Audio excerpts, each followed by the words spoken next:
Bonjour, alors je m'appelle Marie-Stéphanie, je suis chrétienne, catholique pratiquante et j'ai commencé Bible in 1 Year en janvier 2021 parce que j'avais envie d'avoir une vision d'ensemble de la Bible, de la lire en entier. Souvent on lit des extraits de la Bible pendant les messes ou pendant des groupes de prière, mais on lit jamais un livre en entier d'un coup et encore moins toute la Bible.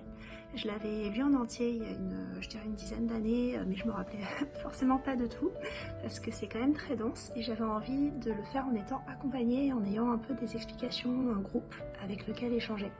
Et pour ça, Bible in 1 Year, ça a été vraiment super. Là, on approche de la fin de l'année et je vois que ça m'a vraiment apporté une vision d'ensemble de la Bible. Ça m'a fait lire des textes dont je ne me rappelais absolument pas ou vraiment qui étaient très loin pour moi. Et ça m'a vraiment permis d'approfondir ma foi en lisant tous les jours la parole de Dieu. Avoir le groupe, c'était vraiment génial pour persévérer, ça c'était quand même très très important pour moi.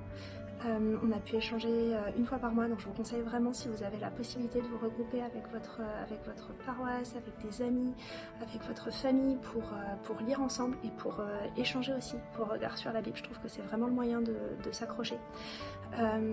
Et là, après 1 an, j'ai envie de reprendre un peu les lectures quotidiennes de la Bible qu'on a dans la liturgie avec tous les jours les textes du jour, que je faisais déjà avant, et j'ai aussi envie d'approfondir certains livres parce que là on lit toute la Bible en 1 an et ça fait beaucoup à lire, donc on n'a pas forcément le temps de creuser. On en parle évidemment pendant les réunions, mais j'ai envie de revenir sur certains livres et peut-être d'approfondir un peu ces livres-là, de les relire plusieurs fois en méditant, peut-être de lire certains ouvrages dessus pour encore approfondir ma relation à Dieu à travers sa parole.